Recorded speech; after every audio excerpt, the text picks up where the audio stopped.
I believe that there are two kinds of English teachers now, very broadly speaking. The first kind of English teacher is the more traditional kind of teacher. This is the kind of teacher who believes that there are certain transcendental truths, that there are certain timeless, eternal values, humane values, liberal values that great literature conveys to the next generation. This kind of teacher believes that a student should be well rooted in the classics like Homer, Shakespeare, John Milton, Mahabharata, Ramayana, Kalidasa. This first kind of teacher sees a form of divinity, of godliness in the study of literature. This kind of teacher, this kind of teacher reads novels and brings out the virtues that can better a person. He is not interested in too much identity politics or group politics. He focuses on the individual, on the betterment and progress of the individual, and an individual's relationship with God.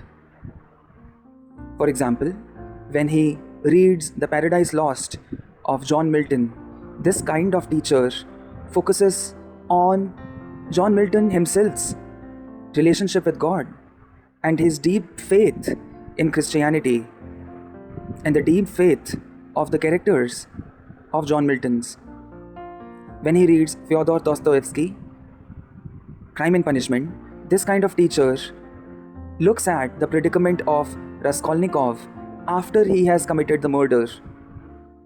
He looks at how his own conscience pokes him, destroys him, beats him, and he cannot rest. Although nobody is coming after him, yet there is a God particle inside him, and he might evade from anyone or everyone, but from that conscience, from that inner eye, which is the eye of God, he cannot escape. Therefore, his guilt compels him to surrender to the police. The second kind of teacher is the kind of teacher who believes in social equality, social redistribution of wealth, and these kind of teachers are also important. These kind of teachers look at the world from a more pragmatic, practical point of view. And these kind of teachers try to bring about a more socially just world. They talk about racism, Marxism, classism, casteism, genderism, environmental issues, queer issues, and so on. They are more embroiled in identity politics. These are the kind of teachers who love to teach texts such as Toni Morrison's Beloved and Alice Walker's The Color Purple. These are the kind of teachers who talk about gender issues. These are the kind of teachers who talk about marginalization of certain social groups.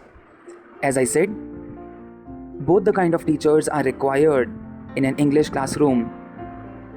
I personally believe that a little more focus should be paid on the first kind of teaching, where we see an individual in the image of God, where we try to bring about the upliftment of transcendental values and truths in the bosom of an individual learner. The first kind of teaching is more fundamental, is more timeless, is more classical, right? And therefore, the John Milton, Horace, Alexander Pope, William Shakespeare, Fyodor Dostoevsky, Homer, Virgil, Jane Austen, Charles Dickens, all of these writers have a solid place in the English canon, in the syllabus of universities and schools, especially, how did I forget, William Wordsworth also. In fact, this first kind of teaching of the transcendental, could also be put as the school of Wordsworth, because Wordsworth is the most iconic representative of this kind of English teaching. When a child is at school, it is remarkably important that the child Before he looks at someone else, before he looks at outside world, it is quite important that he looks inside himself, that he turns the eye to his own heart and bosom and tries to empower himself and improve himself gradually, slowly, steadily. And the study of the classics, the study of Shakespeare, Milton, Ralph Waldo Emerson, Charles Dickens, George Orwell, all these writers, the study of these writers, and William Wordsworth also, the study of these writers brings about an inner renaissance, an inner transformation in the bosom of a school child when he reads poems by John Keats, when he reads poems by William Wordsworth. He is given exposure to a metaphorical sunshine. He is given exposure to the eternal truths, to the beauty, truths, values, ideals, which are quite objective and quite soul-sustaining in itself. And he forms a one-to-one intimate relationship with all of these ideals when he reads such iconic classical writers and poets. As the child grows up and comes into grade 10th, 11th, 12th, now he is ready to look at the world around him.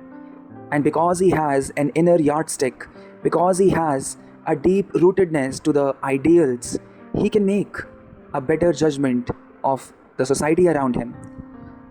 Now he is ready to see the imperfections of the world. Now he looks around him, and when he judges the world around him with a yardstick of the ideals that he has learned through the study of classics, he finds the real world wanting. He finds the real world around him exploitative, discriminative. He finds the world around him destroying the environment and climate. And then he reads about all of these issues. He reads about the resentment of certain social groups. And therefore, I call this second kind of English teaching or second kind of literature the school of resentment, because this kind of teaching, where gender, race, class, caste, these identities are at the forefront. When we read about marginalization and historical reparation, historical disadvantage, we are reading about resentment of certain social groups. So I call this school of teaching the school of resentment. And it's quite important that the child deeply engages with the world around him. And therefore, when he reads such authors as Alice Walker or Toni Morrison or Arundhati Roy, he sees the social reality which is at odds with the ideals that he has learned and is deeply rooted in. In conclusion, I would say that in this day and age, in October 2023, when I'm recording this, the trend is, the fashion is of the second kind of teaching. The second kind of English teachers who harp too much on resentment, complaint, social injustice. These kind of teachers are proliferating in schools and colleges. And as I said, these kind of literature, learning and teaching has a very rightful place. After all, we want to make our children leaders of tomorrow. However, I believe that due importance and due focus must be paid on the more traditional, classical, conservative, eternal and transcendental form of literature teaching, in which we keep such canonical writers as Homer, as Valmiki, Vedvyasa, as Charles Dickens, Shakespeare, Christopher Marlowe, Geoffrey Chaucer, Jane Austen, and of course William Wordsworth and John Milton at the center of the discussion. Doesn't matter if these are all majorly male writers or white European writers, I believe that these are classics not because of some power politics, but because John Milton expresses an eternal truth, but because John Keats, Percy Shelley, William Wordsworth, they express eternal truths. That is the reason why these are classics, why these are canons. And I believe that a child should be very well rooted, because in this day and age, we are seeing a lack of rootedness. We are seeing that children today are too distracted, are too haywire. They are too liable to be blown hither and thither by the latest fads and fashion. They lack anchoring, they lack rootedness, they lack a metaphorical home, they lack values and principles. The children, the teenagers of today, they are fragile, vulnerable, they are weak, emotionally speaking. And therefore, before we train them to cast aspersions, to raise complaints about other people, about the African American community or the homosexual community, it is quite important that we give them a metaphorical home. We give them some basic values and principles to stand on and to make a house on. It's important that these children are given exposure to all of these canonical writers which I have mentioned, and also a bit of religion, of all kinds of religions.